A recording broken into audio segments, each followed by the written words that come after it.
You can catch Zaslow on ESPN Radio, and something that I've noticed, I noticed it this morning when I was Go on.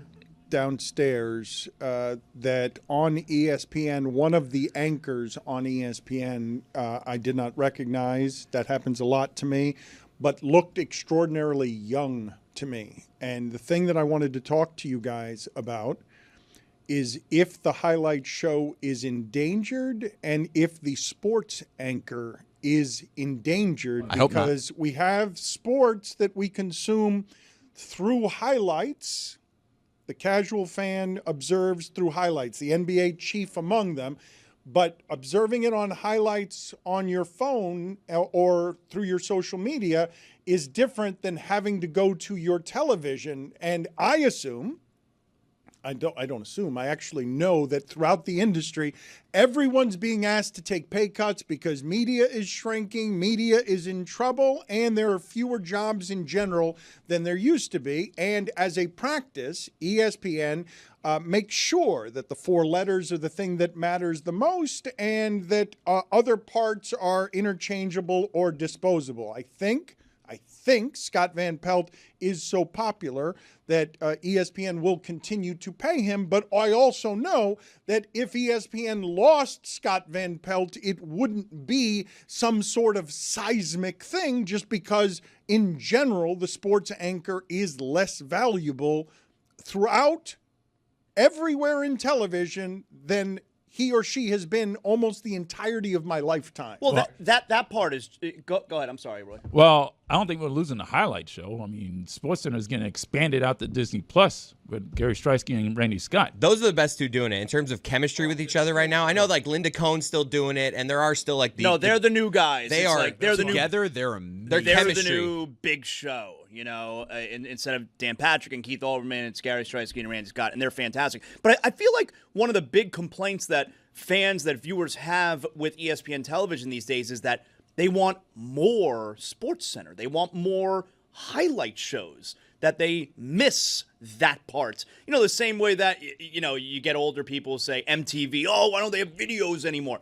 I feel like we're in that place with ESPN where they want more SportsCenter. And Scott Van Pelt, by the way, I think you're wrong about that part because that show is pretty damn important. Mm-hmm. He gets amazing guests after all the big games, be it, you know, if it's college football game or if it's NBA or even if it's, you know, for the next year, Major League Baseball. He gets the great guests on the field, on the court right after the game. That show's pretty popular. Yeah. I think you're wrong about the Scott Van Pelt part. And it fixed a ratings issue with the that time slot SportsCenter. I read a think piece that actually said stop thinking of him as a sports anchor, start thinking of him as a late night talk show host because his ratings kind of command that a little bit. You need to start, well, that is good spin from the agent trying to get incredible spin. No, this is my price range. I'm more like Jon Stewart price range than Randy Scott price range, but that you should absolutely think of him as a nighttime host because he's emceeing an evening talk show.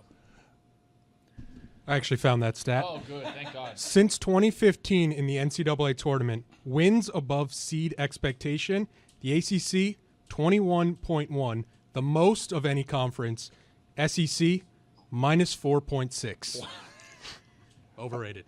Jeremy just whispered to me, is this what it feels like when I talk?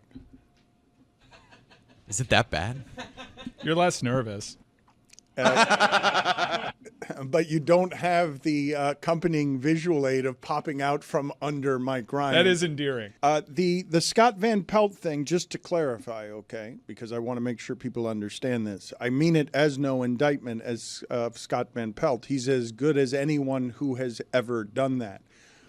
I'm just saying the construct of what it is these things are, it makes it so that that kind of personality is less important than he or she has ever been. And the movement throughout the industry seems to be that it doesn't matter who the anchors are. You guys are telling me that there's a new big show because Dan Patrick and Keith Olbermann changed television, but they were also at the center of bucking up against ESPN on ESPN wanted them to change television, but wanted ESPN to get the credit for changing television, not any individual to have the personal power to be able to do anything that harms those letters if they leave.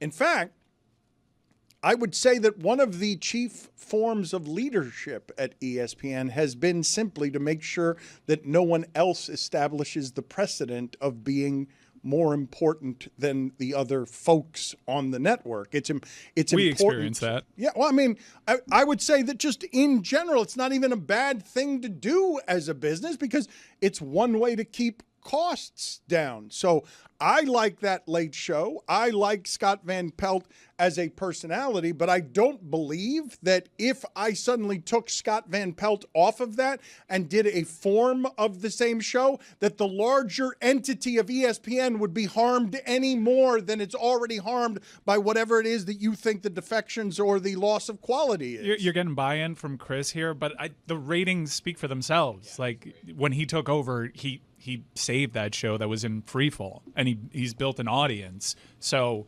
I guess in the hypothetical, I would agree with you, but I have real-life examples and data that backs up that he matters. I think it's on the crawl right now on ESPN. Dan Le Batard says Scott Van Pelt, not important.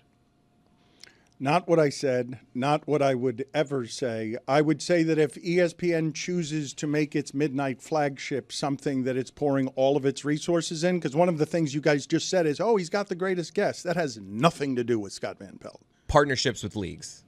Like that Scott Van Pelt is being put in a good position to have maximum support and resources and do that better than most people have ever done it. But the way that he's created moments in these interviews and relationships with the people that he's interviewing makes it so that the people who are being interviewed actually want to participate. Because we've seen, we see it on regional sports broadcasts. We see it during games in between it's not quarters. just, hey, you're Nobody about to wants be to on talk with so-and-so. It's right. like, oh, all right, I'm going on with Scott Van Pelt. It's Scott Van Pelt, and that matters. And I don't know that Stephen A. included, I don't know that there's another personality at ESPN that could be hosting that particular show at that particular time that would be able to have the viewership, comfort with the athletes, and ability to be serious and joke around the way that SVP does. He's a singular talent at that network right now.